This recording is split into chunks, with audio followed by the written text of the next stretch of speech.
Wednesday, January 31st, we're hosting the Youth Group Game Show.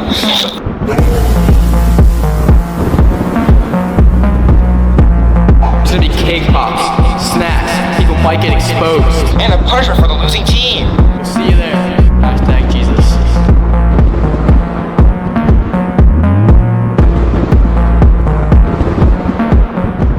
If that's not going to make you want to come out this Wednesday, I don't know what's gonna. It's going to be an awesome time. You're definitely not going to want to miss it. Here at Impact Church, 7 o'clock.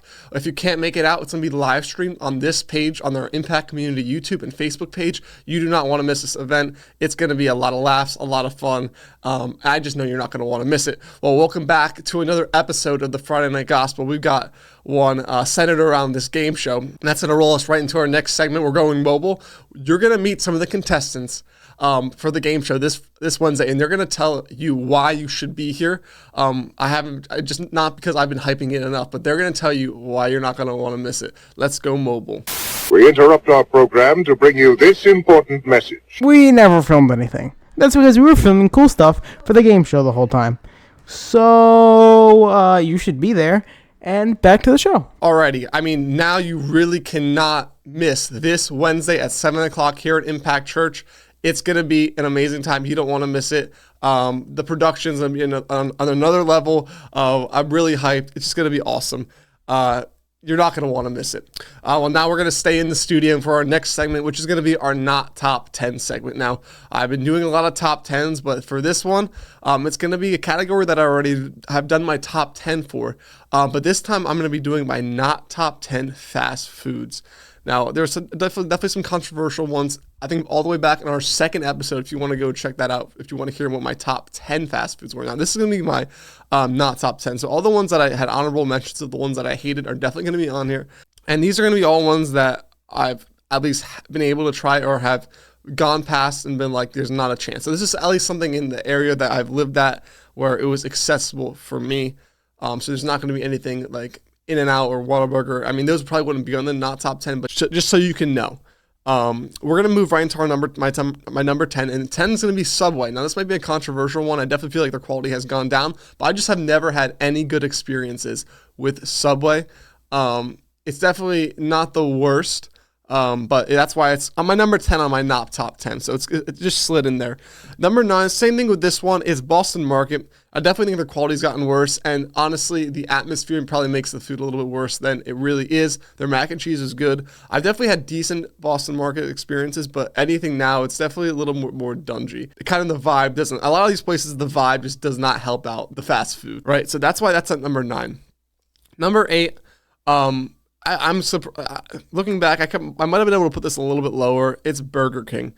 Now, I got some hate saying that was my honorable mention in the second episode, but Burger King is absolutely trash, guys. Doing some research, making sure I wasn't missing anything. The Burger King chicken nugget is ranked one of the worst fast food items around. So their critics are with me. Burger King is trash. The burgers are trash. McDonald's fries are much better than Burger King fries. Everything is just better, even at McDonald's, and I'm not even a big McDonald's fan, so that's why Burger King's number 8. Moving along to number 7, I got 2 pizza places back to back, and you can really interchange them for whoever you would like. I got Pizza Hut at number 7. Again, any Pizza Hut I've been in, the vibe's been kind of dodgy. It's been the place, the establishment has been kind of dingy. I know this is different for every place, but just greasy galore. It's just bad pizza. Same with number 6. I have Little Caesars. Now, there's been times where Little Caesars it's just like bad cafeteria pizza, but it's just not good. Again, it's just a grease fest. I think both Pizza Hut and Little Caesars do things with their crust, so they try to get you in. But overall, the pizza's just horrible. And that's why that's 7 and 6. Honestly, it could be either or. It could be 7. It could be 6. It might be. I could maybe slide Burger King up for one of them. Those 3 are really interchangeable in my book.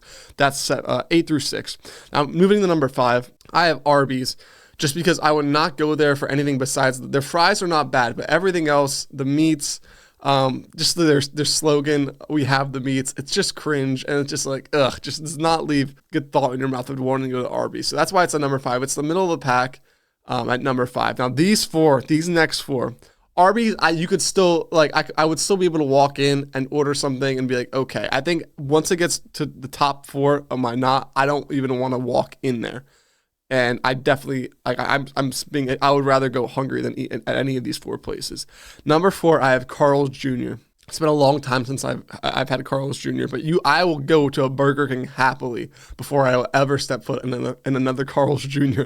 Carl's Jr. it's not good. It's just bad. It's bad. Any establishment that I've driven past, been past, walked past, it's just been not a great establishment. Does not make me want to go in.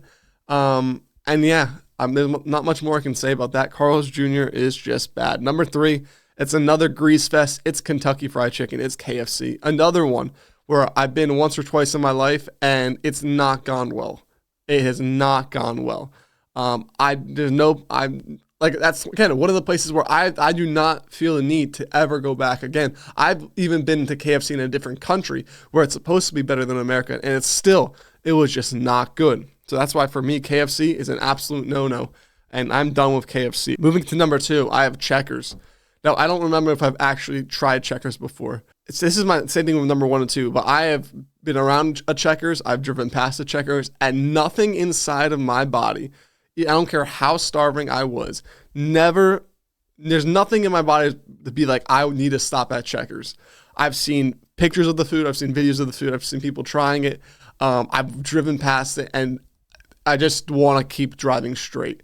Nothing in me makes me want to go to Checkers. It's just bad, it's just dingy, it's just ugh, right? And then I really got not much more to say to that, just bad. And then number 1, I don't know how in someone's commercial the food could look bad too. Because usually in the commercials they try to spruce it up. Like Carl's Jr., they have a commercial, like even KFC, they make their food look really good in the commercial. We're like, oh, I want to go. White Castle's my number 1. And even in the commercial, I want to gag and throw up. Like it's that. But for me, I don't know what is about White Castle, the one when I was growing up that was around the corner. It was just, I never went in. It was just bad. It was just bad. And yeah, like I don't know if you guys have ever had White Castle, but just it's like the epitome of the worst in my book. So that's why White Castle's coming up the top of my not top 10 fast foods. Let me know what you thought about my list in the comments. If you would change something, if you agree with a lot of my picks, I would love to hear your thoughts in the comments. Alrighty, now moving on to our last segment today, we got another dinner chat segment. And now along with a little bit a similar theme to what we talked about last week, we've got breaking news. This is like the day of me recording this news came out, that Barstool Sports just joined Rumble on an exclusive deal, and like it's crazy because the Rumble stock went up 30%, and this is just a really big deal. I'm gonna kind of just walk through why this is a big deal, right? YouTube has been dominating the space. Rumble's a video platform, right? YouTube has really been dominating the space of video platforms since the dawn of posting videos on the internet. And along with that, they really have cracked down and been anti-free speech in many, many ways. And they showed their political biases very, they don't hide it at all. They really do not hide it at all. And so people have been crying out for an alternative just to share their opinion honestly, just to be able to ask questions. And Rumble has been, honestly, we saw things like Parler who did an okay job, and then they just really got shut down because they were using someone else's servers, right? But Rumble has done a really good job to be independent and be the actual alternative to YouTube. And now it's really hard just because of how much pull YouTube has. But if you look at the numbers in America and in Canada, they're actually doing a really good job. So it's really exciting. But this right here is a really big deal. Because if you guys know who Dave Portnoy is, he is the founder of Barstool, and he garners such an audience. They have it's really sports heavy. So in terms of guys and even girls, they have like over 70 podcasts in the Barstool Sports umbrella, and they garner he can tell you to go, like if he says go, a lot of people will jump and they'll ask how high. And so now they're all exclusively under Rumble, and the beauty of it is he didn't do it for money. He did it because he actually got shares in the company. So his payment was, I want to buy in to what Rumble is doing, because that will give me more money than just getting a paycheck up front. So I really appreciate that. I hope that this is the start of a partnership that's going to thrive, and I hope that eventually Rumble will be bigger than YouTube, because their policy is free speech and freedom of expression. And I think that's really important. I really think it's important for YouTube to have competition, for Google not to have a monopoly. I think it's awesome that Rumble actually is autonomous and has their own servers, and they're not going to get shut down because the company doesn't like them. I think that's really awesome. And I think this is the start potentially of Rumble really making a big step. Their stock rose up 30%. That is astronomical. They are worth, I think, over $50 million at this point. And that is awesome to see that the owner of Rumble and Dave Portnoy are teaming up to, do something and to push free speech. And I think that's awesome. That's always a positive thing. And I hope this will make a splash in the overall market of video sharing. And I hope it's not just buying Rumble more time before YouTube steamrolls them. I think this is a really positive step for the future. But let me know your thoughts down below.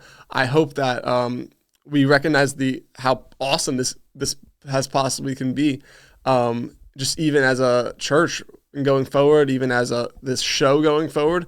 If one day, just because we talked about something that YouTube didn't like, we would be able to go to Rumble and use their servers all that kind of all those things. And if Rumble eventually becomes the number one day, that would be an awesome place to be.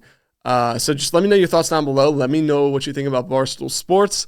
And yeah, I hope you guys enjoy this episode. Just a reminder, this coming Wednesday, you do not want to miss what is going to be happening here at Impact Church, 7 o'clock. Bring the whole family. It's going to be a lot of fun, a lot of laughs, and you're definitely not gonna want to miss it. If I don't see you Wednesday, I'll see you next week, and peace.